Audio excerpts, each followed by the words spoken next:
Good afternoon, everyone. Welcome back to Reading Through the Bible in a Year. Hope y'all are having a blessed day.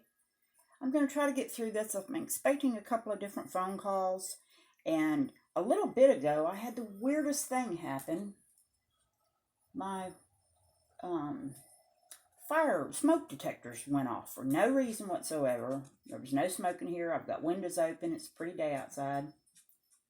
So I'm not quite sure what caused that.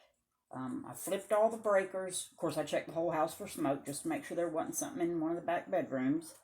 And it was just the front bedroom here and the front living room. And I think either one of the other bedrooms or the office. I'm not sure. There was one other one going off. I'm not sure if one goes bad, if it'll set another one off or not.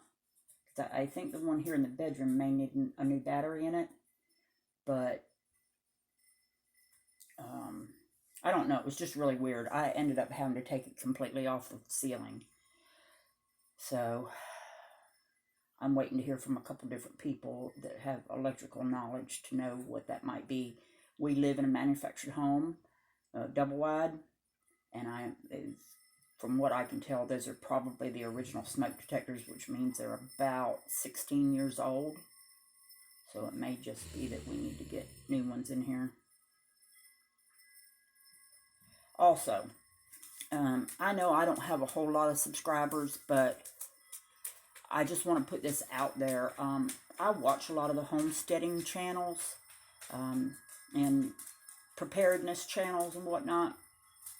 Any of you that are familiar with the Kneady Homesteader, and that's spelled Kneady, like kneading bread, there's been a call to action for her family.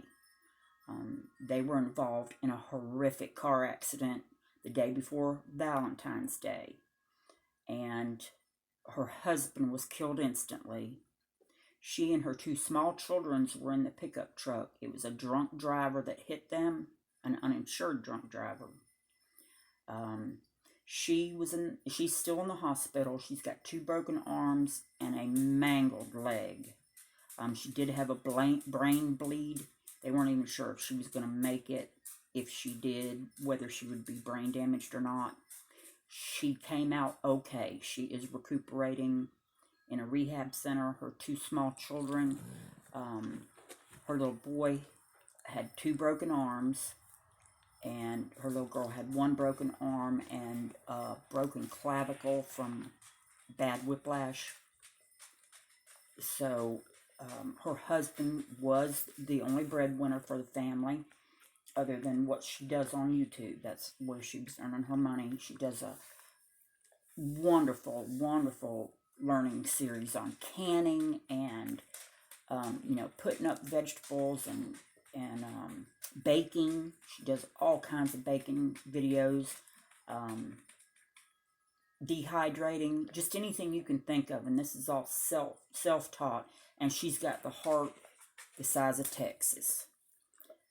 They do have a GoFundMe page out there for her. I will get it. I will try to get it into the description. I've never done that before. I'm sure it's got to be fairly easy, so I will try to figure that out. If anybody would be interested in donating to the GoFundMe page, that'd be great. If not, just send prayers. This lady can use all the prayers they can get. Her eldest son set up the GoFundMe page for her, and I'm sure their medical bills are going to just be astronomical, and not to mention funeral expenses and just everything else that they've got to contend with right now.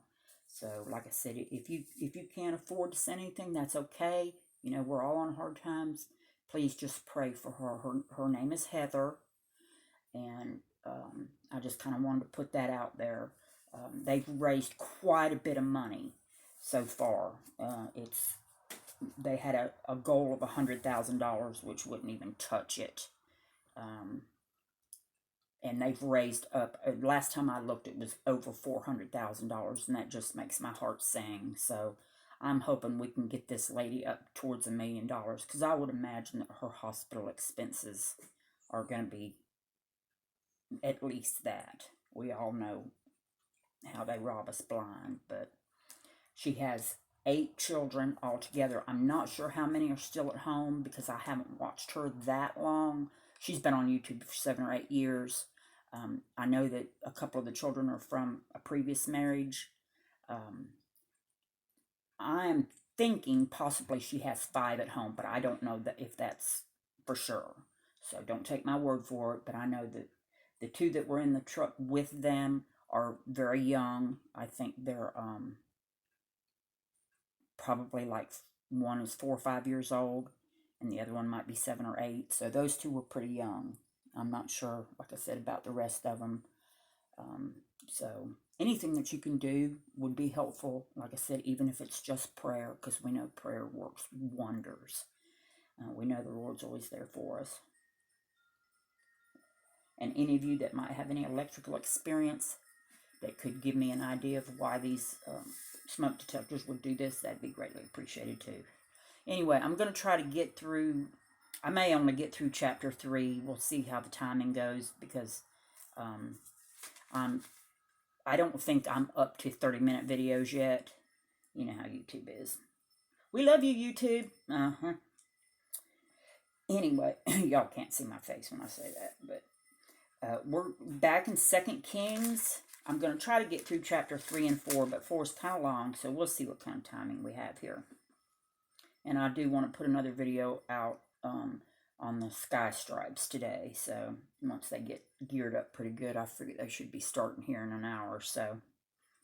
Anyway, 2 Kings chapter 3.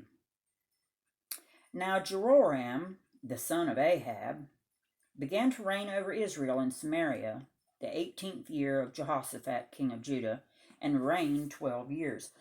Excuse me, 1 second.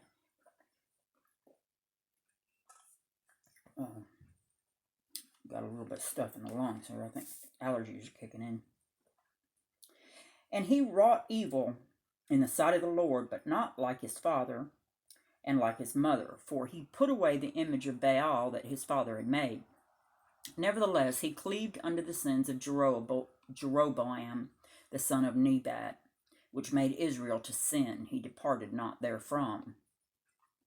And Mesha, king of Moab, was a sheep master, and rendered unto the king of Israel 100,000 lambs and 100,000 rams with the wool. But it came to pass, when Ahab was dead, that the king of Moab rebelled against the king of Israel. And King Jehoram, I don't know if I'm saying that right, went out of Samaria the same time, and numbered all Israel.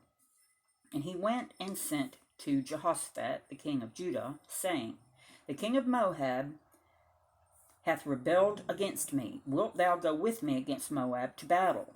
And he said, I will go up. I am as thou art, my people as thy people, and my horses as thy horses. And he said, Which way shall we go up? And he answered, The way through the wilderness of Edom. So the king of Israel went, and the king of Judah, and the king of Edom, and they fetched a compass of 7 days' journey. And there was no water for the host, and for the cattle that followed them. And the king of Israel said, Alas, that the Lord hath called these 3 kings together to deliver them unto the hand of Moab. But Jehoshaphat said, Is there not here a prophet of the Lord, that we may inquire of the Lord by him?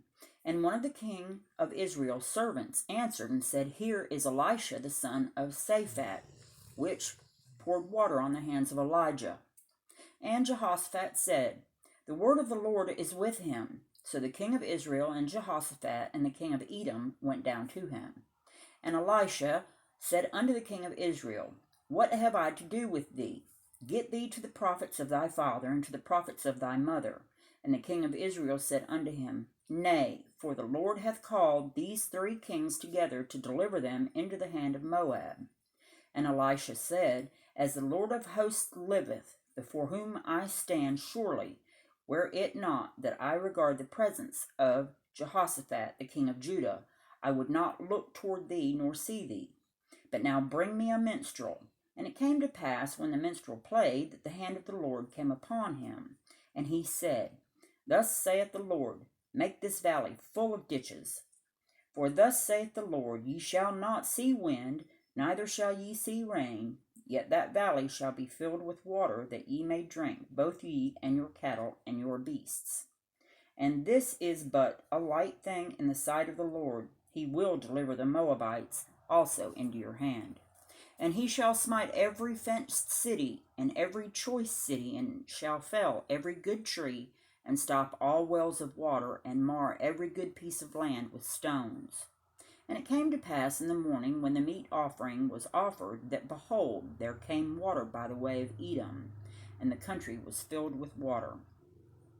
And when the Moabites heard that the kings were come up to fight against them, they gathered all that were able to put on armor, and upward stood in the border. And they rose up early in the morning, and the sun shone upon the water, and the Moabites saw the water on the other side as red as blood. And they said, This is blood. The kings are surely slain, and they have smitten one another. Now therefore, Moab, to the spoil. And when they came to the camp of Israel, the Israelites rose up and smote the Moabites, so that they fled before them. But they went forward, smiting the Moabites, even in their country. And they beat down the cities, and on every good piece of land cast every man his stone, and filled it. And they stopped all the wells of water, and felled all the good trees. Only in Kirharaseth that left they the stones thereof. Howbeit the slingers went about it, and smote it. And when the king of Moab saw that the battle was too sore for him, he took with him 700 men that drew swords, to break through even unto the king of Edom. But they could not. Then he took his eldest son, that should have reigned in his stead, and offered him for a burnt offering upon the wall. And there was great indignation against Israel, and they departed from him, and returned to their own land. And since I'd put so much information ahead of this, I'm going to go ahead and stop that there, instead of trying to get out chapter 4 also. Like I said, if any of y'all are interested in this story that I was telling about, the Kneady Homesteader, she does have a video out. Her last video, which was posted 5 or 6 days ago, has all of her GoFundMe information on there. Also has a P.O. box and any information. She does tell the story. It's about 30 minutes long or so. Once again, that's the Kneady, Kneady Homesteader. And I think y'all will like her. Like I said, she's got a heart the size of Texas. So, once again, I will try to put that in the description of this video. If not, it may be a pinned comment. So, I just appreciate anything that y'all can do. And y'all have a great day. I thank you so much for stopping by. I'll try to get up another video of the Sky Stripes later today, because I'm sure they're going to be hot and heavy at it. And we will see you next time. Be kind to one another.